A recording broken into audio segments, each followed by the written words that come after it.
Hello guys, my name is Anna and I'm from Ukraine. I vlog daily to tell you more about my country and awful war with Russia.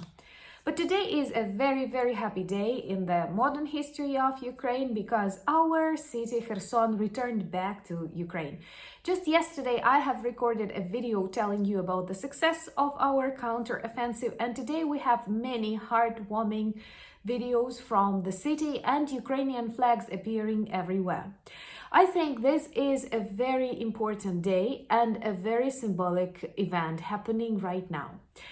Medvedev, the former president of Russia and one of the most famous alcoholics of the society, asked Russians not to panic because Kherson will return one day. But let's look at this history of this war and realize that this is one of the greatest failures of Russian army so far, and many more to come. Well, it was occupied within the very first days of Russian aggression against Ukraine.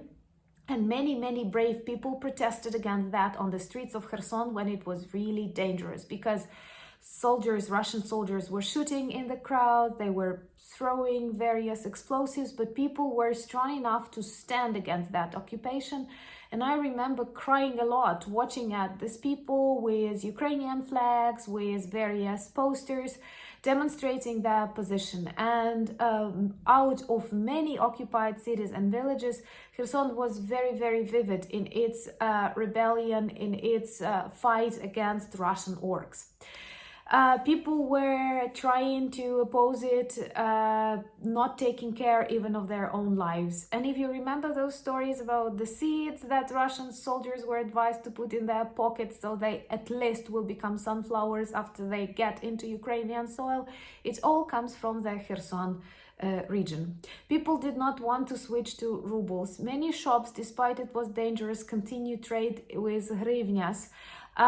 People were trying to kill Russian collaborationists and temporary representatives of the Russian Federation, and many other beautiful heroic deeds were performed by civilians, by people who live in Kherson. And the rest of Ukraine were constantly speaking about this beautiful city. It is located on the right bank of the Dnipro River. It is an extremely important railway station, city. It is also a sea and a river port, important for the Ukrainian trade and I think even for grain delivery and all of that, because it is a very prosperous agricultural region and its symbol is a watermelon, because the tastiest watermelons are grown and sold in Kherson region. And I do remember very emotional moments when you come to a local market, for example in Volyn region, looking for melons, watermelons, tomatoes that often come here from Kherson, and you cannot find them. There were substitutes from Moldova, from Central Asian republics even, but people were asking so much for this product from Kherson. We were waiting for them to come back, not because we really need the products, even though they are good, but because you feel this gap, you feel this occupation on all levels, starting from really important spiritual things and finishing with these tomatoes on the market. So people were waiting to be liberated, as villages, towns and cities were fighting heroically. Kherson was the only city, regional center that Russian orcs, despite all the money, all the missiles, all the weapons they have used, it was the only regional center that they were able to occupy temporarily. One of the most popular slogans of this military special operation was that Russia is here forever. Now have a look at this forever. Very quickly after Ukrainians realized we have to fight this war, with the support of our allies, with the knowledge, bravery of Ukrainian people, we are able to return back Kherson to Ukraine. So Russia is not forever here. All this fake referendum that we were discussing in a couple of vlogs, that were making Ukrainian people nervous, that were conducted totally illegally, that were false, that were faked, all of that has no sense at all. Russians don't know how to explain it to their society. And Medvedev says, please don't panic, it is not something serious, we will come back. Then why do you leave? Because of the success of Ukrainian armed forces, their allies, and of course the people of Kherson who do not want to be Ruski Mir. Also, I think it is a huge, how do you call it, slap on the face of Putin. He did not want to speak about that. Now he's not coming to G20 meeting, and he won't even speak online, perhaps because many questions would be about Kherson liberation by Ukrainian armed forces and the failure of the second strongest army in the world. And you know, I had a very tough and busy day today, but I was constantly scrolling my Facebook, various media, looking for these beautiful videos how Ukrainian people meet Ukrainian armed forces who enters the suburbs of Kherson. How quickly Ukrainian flags appear, even though they were present all the time during the occupation. People were punished for that. People were persecuted, and perhaps some people were killed. Lots of prisons were created. Russian goods were brought, Russian currency, fake referendums, militia, and all of that stuff controlling Ukrainian Kherson, and they failed because both Ukrainian armed forces and people of Kherson wanted to come back, wanted to restore our borders. This is very, very important for Ukrainian people. This is very important for Russian people because they have to see that evil will always fail. And it is better to stop.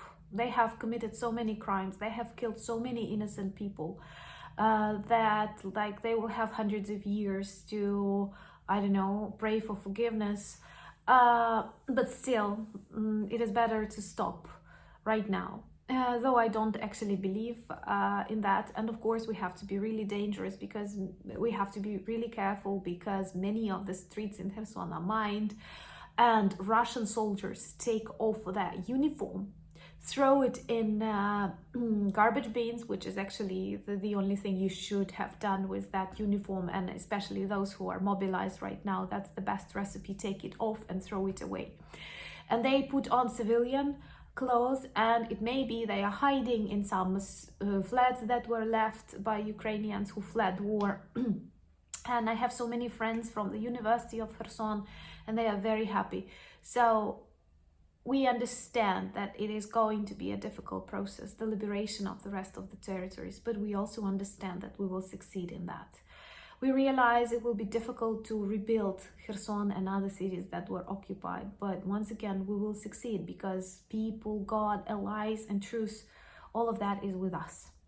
And I have to think that this is the start of the fall of the Putin's regime, because just months ago, he was signing a law that was supposed to justify the results of the fake referendum, joining Donetsk, Luhansk, Kherson, Zaporizhia, and something else, regions to the Mykolaiv, perhaps to the territory of Russian Federation, some of the occupied territories. And Kherson was seen as a Russian city, and they were saying Russia is forever here. And now we see that Russia is out of Ukrainian land. It will be out of all the Ukrainian borders. All the annexed territories will return back and will start living a normal life in a democratic, free, civilized Western country. And I hope you can watch these videos. You can see how emotional these moments are for all of us. I cannot even imagine what people in Kherson feel. But I'm really proud of Ukrainian armed forces, of our president, and most of all of our civilians in Kherson who survived through this really difficult time and now feel that they are back into Ukraine. I see so many beautiful young people who are dancing with Ukrainian flags, coming out on the squares. So this is all very symbolic, and let more Russian orcs see the happiness and strength and bravery of Ukrainian people and their allies. Thank you for buying me coffees. Drink some wine and coffee in honor of Ukrainian Kherson, and maybe one day come and visit this beautiful city and try our watermelons. Thank you for becoming my patrons, and Slava Ukraini!